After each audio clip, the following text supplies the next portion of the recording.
saya berkali-kali cerita, nabi yang sezaman itu sebetulnya 3, tapi yang ilmunya level itu hanya 2. Karena ada yang sezaman yaitu Ibrahim dan Lut. Tentu tidak level karena Nabi Lut itu pernah keponakan Nabi siapa? Ibrahim. Kedua Nabi Musa dan Nabi Harun. Tapi ini juga agak level karena Nabi Harun jadinya Nabi itu karena proposal Nabi Musa. Jadi proposal mulai dulu ya ada. Nah, Nabi Musa kita tahu adalah al-sak. Al-sak itu kalau ngendikan itu lesannya agak Cedul. Cedul ya. Cedul. Cedul. Ini nanya jejer ke sana. Jadi kalau nggak bisa tanya ya. Bahasa Arabnya pokoknya al-sak. Cedul ya. Cedul. Karena masyhur ya kita tahu cerita itu Musa yang kecil itu sebeling. Itu nak digendong Fir'aun itu dijabuti jenggote. Padahal masih kecil. Sesuai Fir'aun curiga dasar Bani Israel. Lama-lama dia memutuskan sepatah ini aja ini jelas darah-darah Israel. Kita tahu Fir'aun adalah orang Kipti, orang Mesir. Setelah berkali-kali gitu terus tanya gini sama Asia, ini anak ini sudah bisa mikir, memang dasar Bani Israel jadi gak suka orang Kipti.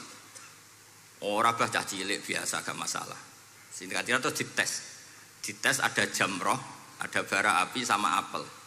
Sebetulnya Musa ini sudah tahu mau ngambil apel, tapi kalau dia ngambil apel dibunuh sama Fir'aun berarti bisa membedakan. Akhirnya sama Jibril diarahkan ngambil apa? Api, jamroh tadi.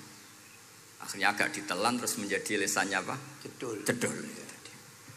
Sampai sepuh jadi nabi tetap begitu.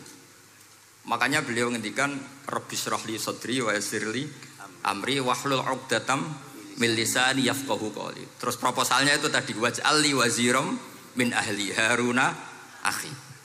Sebagian ayat lebih jelas lagi yaitu wa akhi Harun huwa afsahu minni lisanan fa arsilhu ma'iyya rid ayyusaddiquni. Jadi dan saudara saya Harun lebih fasih berbicara daripada saya. Jadi kualitas ilmiahnya bagus Musa tapi jubirnya itu Harun. Ya kira-kira kayak Mbah Lim dulu ya. Iya Mbah Lim. Ya kita. Jadi ini saya jubirnya Gus Ali, saya Harun, ini Musa. Maksudnya kaya karena sudah ada nabi. Singkat cerita karena Musa itu agak alsak sehingga Harun ini ya nggak levelnya. Padahal sezaman sehingga ya nggak pernah bantah-bantahan, nggak pernah adu argumen. Yang benar-benar nabi sezaman dan kemudian sering adu argumen adalah Isa dan Yahya. Kita tahu umurnya ya imbang, kualitas al-mazaya wal wa'il juga imbang. Nabi Isa kita tahu wa yukallimun nasa fil mahdi wa kahla. Mulai kecil bisa ngendikan ya sudah pinter. Nabi Yahya kita tahu ya Yahya khudil kitaba biquwah wa atainaul hukma sabiyya. Jadi sama-sama pinter.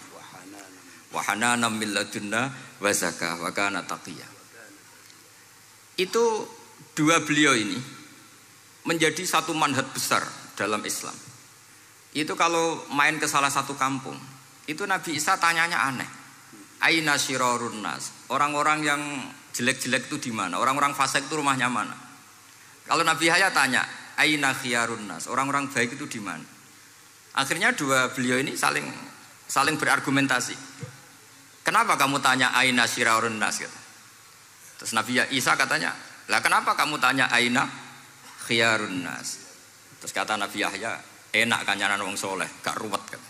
Kancanan wong soleh itu kan enak, gak dibodoni, gak ruwet. Pemenang kancanan wong mati, sering bodoni gitu. Masyhur itu cerita Gus Dur, Gus kenapa sering ziarah? Kancanan wong urip sumpek. Iya. Wong mati gak tau bejo. Wong mati gak tau bejo. Ini teman ziarahnya Bapak. Wong mati gak tau bejo. Ya sudah. Itu ya ini santai-santai saja, relax saja. Karena saya sudah tahu mau ngomong apa.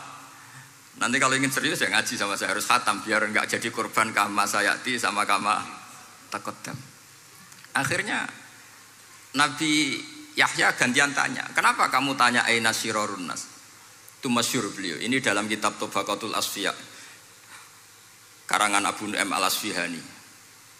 Riwayat Sufyan bin Uyainah gurunya Imam Syafi'i. Jawabnya Nabi Isa unik. Ana an-nabiyyu, saya ini nabi. Biman zilatit tabib. Nabi itu ibarat dokter. Udawil mardo. Di mana-mana dokter itu cari orang sakit.